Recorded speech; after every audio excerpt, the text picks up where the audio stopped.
A Swift Kick in the Ass, episode 77. All big changes start with a swift kick in the ass.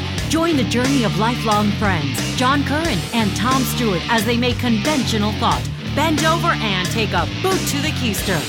Warning, listeners may notice a force equal to or greater than needed to get your ass moving. A swift kick in the ass, living life on your terms. Welcome, I'm Tom Stewart, and I'm joined with my lifelong childhood friend, John Curren. In today's episode, No Cape Required, Courage. Welcome to the show, John. Thanks, Tom. It's so funny that, no cape required for Superman, because people are always saying how much I look like Superman. And I was very tempted to wear my cape. And I look like Lex Luthor. That's why we make the perfect partnership, my friend. But today we're here to talk about courage and how it's not just heroics, and how courage is an emotion that we feel when we have this this perception of either danger or threat, and then taking action in lieu of that danger or that threat. It's a choice or a willingness actually to confront your fear or face your fear. And in my eyes, you don't need a cape to do that. You don't need a burning building, or you don't need to pull someone from a wreckage of a car. It could be someone like Tom here. But I would like a cape. I would like this I told Jen once, and that's my wife, that I just want to get a cape and wear it around so it kind of reminds me of doing good things. And she's like, if you wear a cape, I'm going to mental hospital. Didn't you watch The Incredibles? Capes are no good, man. They get caught up in gears. Yeah. I mean, a lot of superheroes have died from cape accidents. That's right. But no, I was telling you before, you're right. I wrote an article once about not being a hero, and this was based on, I was driving down I-95 once, and a car crossed over into my lane, and it was coming towards me. It hit the car in front of me. I dodged it. It hit the car behind me, and the car behind me rolled over, and then it hit a couple more. And I stopped and I helped the people out that had flipped over, and it was very scary, and I don't know if that's courage running back. I mean, I guess I could have kept on going on, and I didn't. I think it was just the humanity in me that stopped and made me do that. Well, I think it's part of who you are. Heroic acts can be a one-time deal, just like you said, in response to an accident or something, some threat or danger that's present. And courage is definitely part of that, because you're facing that fear or that threat. But it's I think it goes I think it goes beyond those one-time acts. I think we all have threats and dangers in our lives that are very personal, and that when we stand up and we face them, we grow as people. We become more courageous. And Tom, I think that I started to say this before. I think that you're giving up Diet Coke and quitting Diet Coke is a sign of courage. You were facing a health threat, potential health threat from drinking Diet Coke. It's pretty prevalent. You became aware of it, and you took action against it. To me, that's a sign of courage. Well, thank you. And it's been almost 2 years, I think, now, drinking only water. Yeah.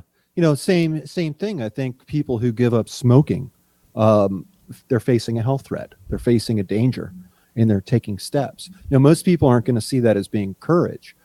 And in some cases, I guess, it isn't. But what about a kid who falls off of his bike, who skins his knee when he's riding his bike? That little kid, getting up with the skinned knee and trying again. they have this perception of getting hurt, of danger, of a threat, and they get up and they try again and they keep going. To me, that's such a great example of courage that we have every day in our lives, but we adapt to our actions and to our behavior, and it doesn't seem like it's courage. It just seems like everyday life.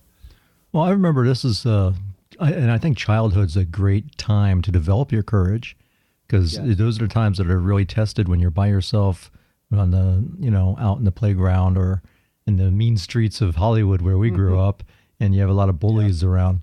I remember one time riding, I was in high school, I was sitting in the front of the bus, and in the back of the bus, there was this kid named Artie, and Artie was kind of heavy set, glasses and kind of dorky.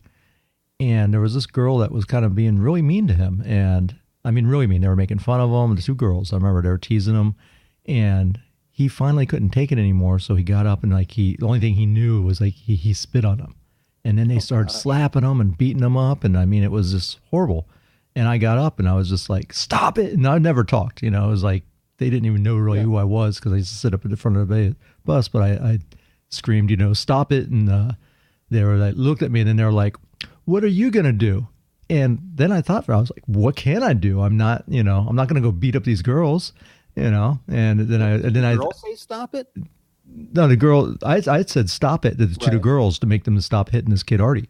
Right. And then they were like, what are you going to do? Right. And I'm thinking, I can't go back and kick their ass because that makes me an ass. So I looked at them, and I love comic books. And the first thing I thought of was the Joker. And I go, and I start laughing like crazy, like I'm a madman. And they both sat down and go, he's crazy. And they left the kid alone. And after that, I was like a hero to Artie.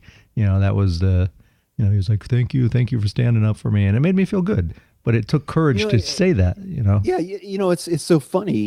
It's most people, if you just hear that story or just hear the laugh part of it, yeah, you laughed. You did the Joker laugh. And what kind of action is that really? It's a laugh.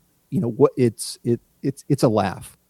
But it is a step. It is a sign of courage. It took you, you didn't know what else to do. You were confronting fear and danger, even if it was in a laugh, the form of a laugh, And sometimes it can backfire on. Since we have been friends since we were little kids, I can recall a time that I was at John's house and there were some neighborhood kids and they started throwing rocks. And they're throwing it. John had this big stone wall, so you couldn't really see through the fence. You just knew there was kids on the other side, and we'd throw stuff back. Then they were throwing stuff, but then they were progressively. And it wasn't even rocks. They were throwing other stuff first, like fruit, grapefruits, right?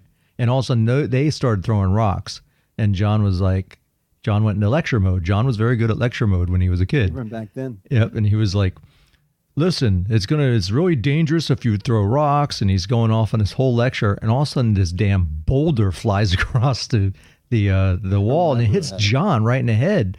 And he staggers and he's bleeding, like spurting blood all over the garage. And I mean, I thought he was going to die. It was really scary. But, you stood up, you took a chance, and you paid the consequences. But yeah, courage is like a muscle. You use it or you lose it. And if you focus on building your courage, like you build a muscle, you can actually build up your courage and become more courageous. As you stand against against your perceptions of danger and against threat and the fear that you feel in those situations, you can make a choice to take a step forward and face that fear. I think that my sitting down with my wife 10 years ago and saying, enough is enough. I can't take this financial situation we're in anymore, and we're going to make some changes. And paying off that debt was an act of courage. It certainly was a threat to my family and a danger to my family. My kids were very young back then, They really didn't understand how much in debt we were and how much, we're in crisis mode.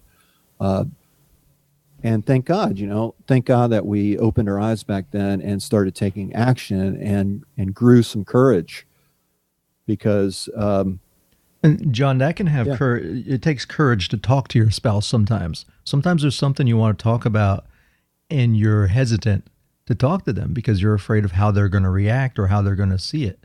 And it does take courage to open, especially something, about spending a lot of money. If your wife is used to spending money and, are part of the problem, she might take offense to it. So absolutely stepping up and saying, hey, this is something I want to discuss, and, and also accepting your own responsibility in the issue and not blaming.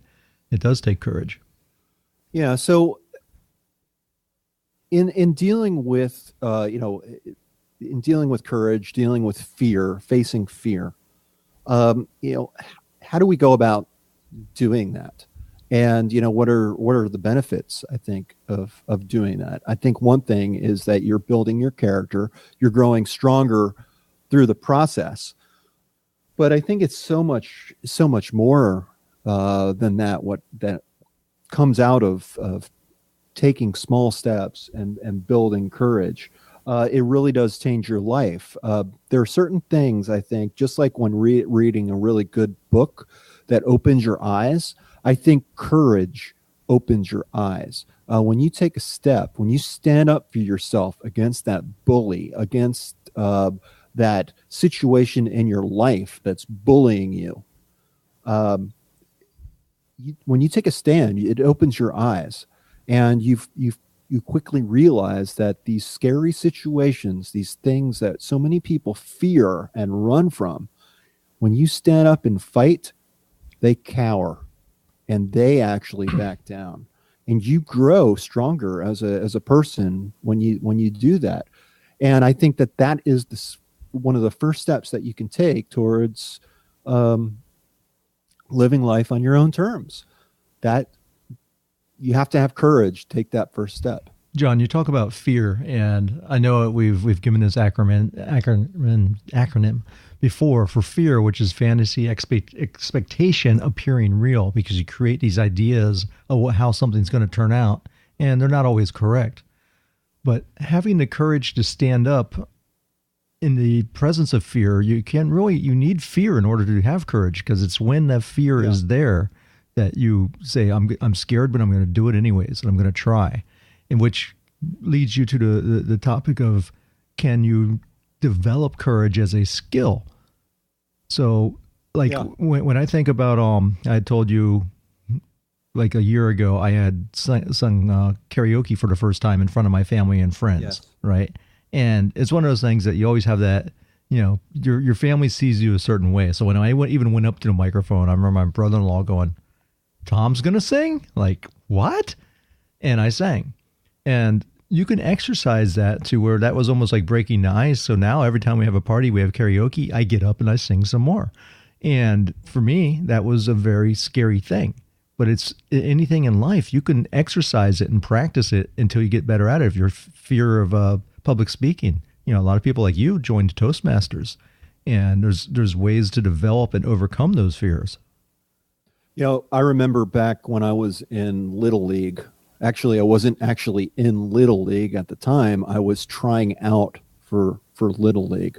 So we had to go through and, show that we could throw the ball and we could hit the ball. And basically the only thing I could do was sit on right bench. I sucked. I didn't know how to throw. I didn't know how to catch. Didn't know how to bat. I didn't even know how to say my name. When the coach asked me my name, I was so nervous I couldn't even speak. That's how bad I was when I was about 12 or 11 or 12, I guess. For Little League? No, Little League would have been younger than that. I started man. late. Dude. Really? Oh, dude. I started off in like the Pony League or something like that. Oh, yeah. It was, I don't remember what, I started late. Those times, John, are so, like, I hate baseball. I hope I'm not offending anyone, but I hate baseball. And I can trace it back to why. and it was in first grade. You were supposed to start in t-ball, Right. and I signed up for t-ball, and I was jealous of that. they didn't stick me in t-ball. They stuck me in little league, which were the kids that were a year older that already knew Right. how to play. And so I went there, and the coach, the first thing he did is, let's see if you can catch the ball. And he throws it up. I lose it in the sunlight, and it hits me smack in the nose. I start crying. I'm like, I'm done with this. I hate this game. And it kind of turned me off, because I remember before that I used to collect baseball cards. And after that, I had no passion, and I avoided it my whole life. And unfortunately, even when I went in the Air Force, I thought I was all done with little league, and not with baseball. And what do? We go on alert. We fly to a base, and the sergeant's like, all right, we're going to play a game of softball. And I'm like, softball? I suck at softball. I hated it, and I had to get out there and do it again. But I did it. I overcame my fear. I said, all right, let me try it, and, I'll play. Still don't really enjoy it, but it's those formative years that you talk about. But yeah, the courage to try something, even though you fear it or dislike it, is important. Yeah. I was just so fearful of, putting myself out there, or, even just talking, that I literally was so tongue tied. I could not speak. I don't even know how I did it. I think I pointed to my name on the list. I couldn't say my name. I was so nervous. Forward, 8 or 10 years when I was in college. And my dad had always been pushing me to join Toastmasters. And my mentor at the time, he also suggested Toastmasters. In fact, he invited me to a Toastmasters meeting. So here's this guy who has a history of being so tongue-tied that he can't even talk when he's asked his name. And he's going to a Toastmasters meeting. Well, let me say I did speak my name. I did say my name. And I also had about 200 or 300 ums and ahs. As I think back about that experience, at that meeting in Toastmasters, they have this little metal clicker. It was like a little insect. I think they had them like little crickets. Or frogs. Frogs. Yeah, and it's frogs. exactly what I'm using for my dog to train right now. You click it when you give him like a treat, and it reinforces that Pavlov's dog. So in Toastmasters, when you say or ah, it's called an audible pause. And the reason why you do that is it gives your brain time to think, apparently, of what you're going to say next. So they would click. And I'm not exaggerating. I was the king of ums. I had 200 or 300 ums in about a 2-minute period. It was ridiculous. But that's where I started from. And before it was all over with, I have been in several different Toastmasters groups. I'm a competent Toastmaster. I've made that certification. I've been president. I've served on many different roles, on the team, to run the meetings. And I've actually taught some courses on public speaking. I was public affairs officer for a medical facility for several years. So, John, you know what you could have done? Just smoke a cigar. If you know, George Burns, the famous comedian, used to use that for timing. So he would tell a joke, and before he would tell the punchline, he would take a puff on the cigar, because he knew it gave him time. Because if you just sit there and don't say anything, it's kind of awkward. People are afraid of the silence. And that's the same way in radio or podcasting. People constantly want to fill the void. They're afraid to pause and let there be quiet. But if you listen to a professional broadcaster, say someone like Rush Limbaugh or someone, I'm just using him because he used to be one of the talents on my radio station. I would listen to some of his shows, and he would take such long pauses that I thought they were off the air. So I'd be checking to make sure that we were still on. And then he'd come back, but it's that awkward pause that people are afraid to speak. Yes, that's very true. And that courage to speak, I wasn't born with it. In fact, going back to what you said just a few minutes ago, Tom, fear is part of courage. It's a precursor to courage. You are going to feel fear before you get the courage. And to me, I think that is just is a key piece of information, knowing that when you feel fear and you're scared, Courage is on its way. It means you have a decision to make, and you have a choice. And that choice to either run or fight or cower, that's up to you. John, I had, and this is not to show my bravado or whatever like that, but it's something Sure that maybe it is. But physically, right? I do Brazilian jiu-jitsu, and one of my last tournaments I had is, I'm older. I'm almost 50 years old now. So when I go to a tournament, there's not many guys to choose from because it's a young man's sport. So when I go to my competition, I'm ready to get on the mat. And there had been one guy there, full of tattoos and real big, looked like he was juiced up. And I thought he was one of the black belts there that was there for the exhibition. So I get up on the mat, and I'm supposed to fight lightweight. I fight I was like 157 at the time. And I'm ready to compete. I get up, and they go, okay, there's your opponent over there. And I look, and it's that big dude. He's like 6'4", ripped, totally has like 60 or 70 pounds on me. And I'm like, I have to fight him? Yeah, like looking like there must be some mistake, you know. I mean, I'm a lightweight, you know. This guy's like a super heavyweight, and they're like, oh yeah, there's no one else in your category in your age group, so we're matching you guys up. It said they call them absolutes. So normally in jiu-jitsu, you have your normal matches, and if you win, the winners will go to a no weight division, and they can fight from lightweight all the way up. So they said, we're just going to give you an absolute, and they gave absolutely going to die, right? And I was like, you know, they were like, you know, do you want to not fight? And I was like, you know, and at that moment I was like, no, I'll fight. You know what? I'm not going to let him tap me out. And that's what he won, because the move I had been practicing was with lighter guys, and I went to go try to throw him. He landed right on top of me, and the whole match he was on me, but I would not submit. I would not let him tap me out. And I fought, and it was just the courage of stepping on the mat is what I felt a winner, you know, even though I lost a match, and, you know, ended up going to the doctor after because he punched me in the eye by accident when he was trying to choke me. But it was that, you know, that fear that you can either stand up or run. Now think about how you would have felt. I mean, you just described about how you felt for going through and stepping up. But think about the alternative. And if you would have said, no, I'm not going to fight, and you walked away. That it's things like that have a lasting impression on people, and either saying yes or no, whether you're going to fight or you're going to flee.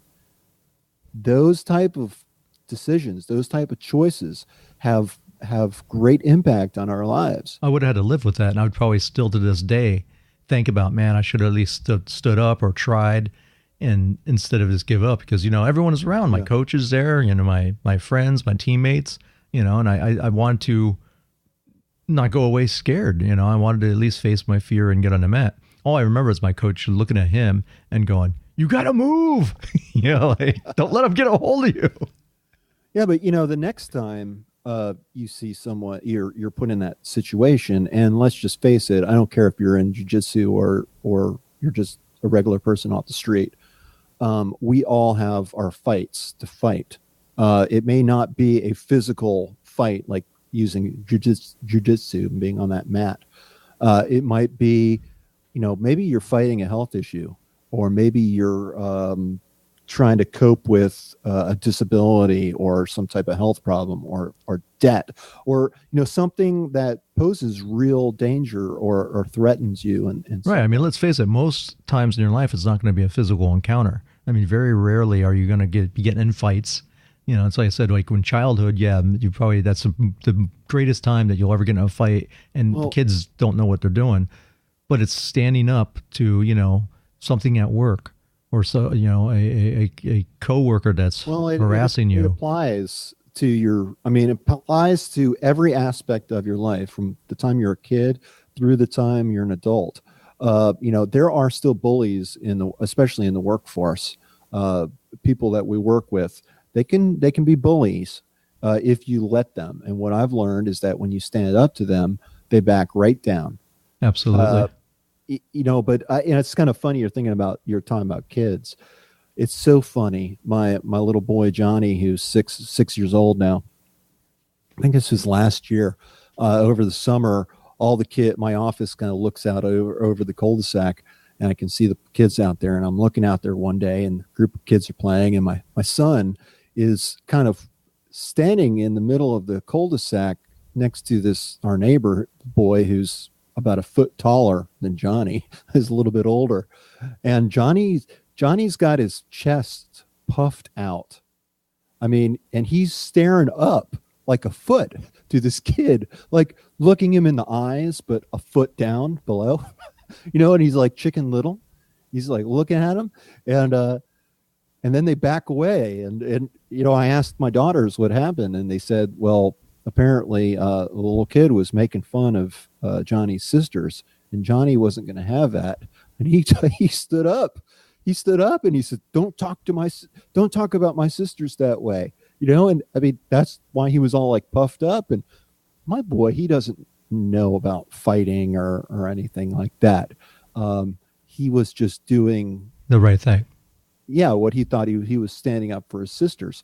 And, I think we all have experiences like that in our lives. And as we take a look at our lives, think back about it. You're going to see experiences like that, and in some cases, you're going to bow your head in shame because you said you didn't fight. You ran when you should have fought. Well, it's impacting you. And I think we've all encountered some situation like that where, absolutely, say sometimes I'm sure you and probably all our listeners have seen sometimes a man and a woman fighting out in public, and the guy is being abusive, and you just kind of turn your head and, oh, it's not my issue, it's not my problem, don't get involved, and everyone around you does the same thing. And then you think back and you're like, man, I should have said something, I should have done something or stood up. That person was in the wrong of how they were treating the other individual. And I think as a society, and I know there's been experiments about this, when I think there was someone that was being raped or stabbed to death, right, in New York. And New York being murdered. Right. And everyone just looked out the window and it's like they went and closed their windows, like, all right, it's not my problem. No one even called. Right. The police, even there was like 6 different times to where people kind of noticed and they did nothing about it. Yeah, that's... And I think it's 2020 that does the specials where what would you do, where they put actors in certain situations, whether it may be racist or sexual or what have you, and see if people will stand up and help those people, in certain environments. And it's very interesting how humans react and why they stood up and why they choose not to stand up. Right. And, that's so individual. And whether you stand up and you fight or you run and you hide or you cower, I mean, that's all a personal decision, and I'm certainly not knocking any of it. I certainly know I have my own experiences that I regret, times where I should have fought and I didn't. And I know how those... And sometimes there's times... how they weigh on you. And there's sometimes that you should not stand up. Sometimes it's better to turn the other cheek. Yeah. So, part of all of this, and what I want you to walk away with, is that there's an assessment part of this. There is an understanding and a recognition of what you're feeling, why you're feeling, and what you should do, in response to that emotion. And we face this day in and day out. In fact, I like to call it everyday courage. It's not dealing with heroes. It's not dealing with the burning buildings or saving somebody's life. It could be saving your own life. It could be dealing or facing with threats and dangers that are very personal to you and not really seen from others, only known to you, that you're facing. And it takes great courage to do that. And I'm here to tell you that I really believe that if you take small steps every day, in fact, one small step you could do is do something out of your comfort zone, something that, nothing dangerous or anything. Nothing, doesn't have to be anything too crazy, but do something that you feel uncomfortable doing, and that's going to help push you. That's going to help you build and build courage in other areas of your life. I'm all about taking a calculated risk. We all need to take risks in life, but we don't want to be foolish about it. We don't want to put ourselves in danger. But if we never take any risks, then we never reap any of the rewards from that. So, I think it's time really to start addressing our fears and start living a life of courage. Even if it appears small, it's going to have a snowball effect, and it's going to grow the more and more that you do it and you take steps to help face your fear. Well, very well said, John. There's lots of good quotes about courage. Absolutely. One of them that I was looking at was, courage is doing what you are afraid to do. There can be no courage unless you are scared. That's by Eddie Rickenbacker. And all of them are along the same lines. It's basically what we were talking about. Courage is not the absence of fear. It's just that it's there and we do it anyways. We act within that fear. Oliver Wendell Holmes said something very similar, but I'll add this on because it's the little nuance I think is important to recognize. Courage is about doing what you're afraid to do. There can be no courage unless you're scared. Have the courage to act instead of react. And I think that is about every day. That hits everyday courage just right on the head. Is that this is a choice that we make, and we can either react to something, or we can act, or we can react. And when you act, you take control of your actions. When you're reacting, it's sometimes it's just spontaneous, and it's just a reaction. It's just a kind of a natural thing that we don't necessarily try to control or have any control over. So being proactive and addressing your fears. And I also know too that a lot of the time fear the fear or the emotion of fear deals more with lost my train of thought there. Fear and emotion is perception and what you think of it. And sometimes just not knowing something, having never experienced something, having never gone through it before, it is fearful. When you were talking about stimulus and response, there's a little card that I used to carry in my wallet, and it was saying between stimulus and response, there's a space, and within that space is your power to choose our response. And we don't always do that. Often we will, like you said, it just automatically comes out, whether you're being defensive or, someone's attacking you. But you can choose next time someone is verbally confronting you, hesitate for a moment. Use that space that we were talking about. Imagine you're George Burns puffing on your cigar and choose your response rather than just blurting it out and saying the first thing that comes to your mind. And within that ability to choose, that's where you grow and that's where you have your freedom. Because no matter what situation you're in, even if you're in jail and someone is berating you, you still have the choice of how you're going to choose and how you're going to react. It's kind of interesting to me as you're talking about emails, kind of made me think back about, my days in corporate America, whereas I had a coworker who paid the price because he wrote a very long emotional email to someone higher up and hit send. There was no courage involved in doing that because he did not perceive any danger or threat from doing that.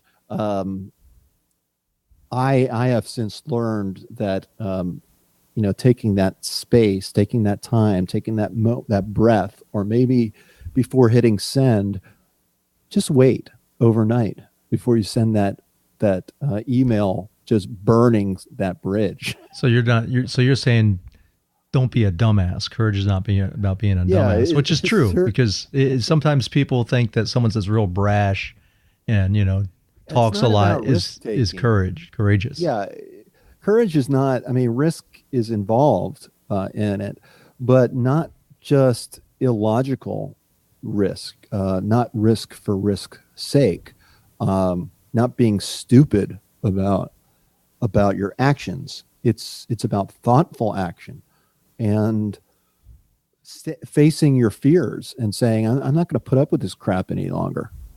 To me, those are the people who are really who have real courage. People who are sick and really coping with health issues, instead of just giving up, fighting, and not just laying down, making the most out of a bad situation. I'm sure if you've listened to the show before, you know that one of my good friends back in college, her name was Kim Bergalis, and she died of AIDS. She was purposely infected with the AIDS virus from her dentist. And that's how she contracted the disease. What a dick move, man. Yeah. Kim was one of the most courageous people I think I've ever known. And here she was given this death sentence. And she wasn't thinking about herself. She was thinking about other people and how she could help make the best out of this terrible situation she was in. And before it was all over with, before she died, she spoke with Congress. She helped pass laws. In fact, I think there's Kim Bergalis Act or some law associated with her name associated with it. That, she helped bring universal health care, make that law to say, everyone must do certain things in healthcare to protect each and every one of us from what a cowardly act that the doctor made in infecting Kim with a disease that was going to kill her. But I think there are times when there are things that happen to us in our life that we have no control over. We don't ask for them. They're just horrible. Like my friend Kim being infected with AIDS. It's not something she asked for. It wasn't something of her, own doing. It wasn't her behavior. It had nothing to do with morals. It was a bad situation, and she made the most out of it. She reached deep, and she faced that real danger, that real threat. And there's one segment of the population that I really did not know as much about until my wife worked for an organization called Women in Distress. And it was about battered women. And you talk about people that have to be courageous to stand up against their spouse that's berating them physically and mentally. Yes. And the possibility of losing their entire family by standing up. There's so much overwhelming against them that it takes unimaginable courage in order to get out of that situation. Yeah, I agree. I guess why I'm a little hesitant here is because I'm thinking of that fine line, between heroics and survival, and just plain courage too. Courage isn't necessarily heroics, but courage is absolutely facing. And I think that the key to courage is perception. And it may not be maybe that's the difference is between real danger and perceived danger. I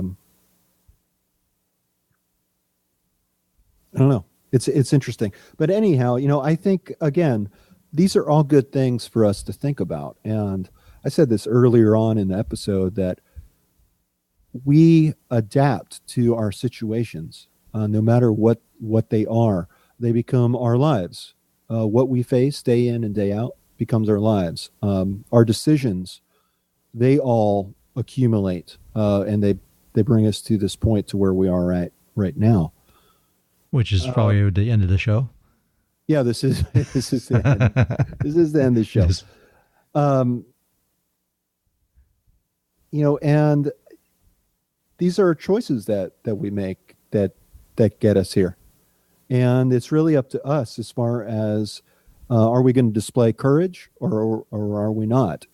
John Wayne, I'm going to paraphrase because I don't have the quote up in front of me, but John Wayne was saying that courage is getting up in the saddle again after the horse throws you off. It's getting up, trying again. And I think that we all have courage deep within us, or we have that opportunity to experience courage when we feel fear, and we have that choice before us to either run or fight. Well said, my friend. Well, this is Tom. I thank you for listening. Make sure you check out swiftkickinasass.com. Sign up for our free membership. Get all kinds of cool courses and other goodies, all for free. Just exchange your email. That's all we ask. Thanks for listening. Peace. Peace. Thanks for listening. Talk to you next time.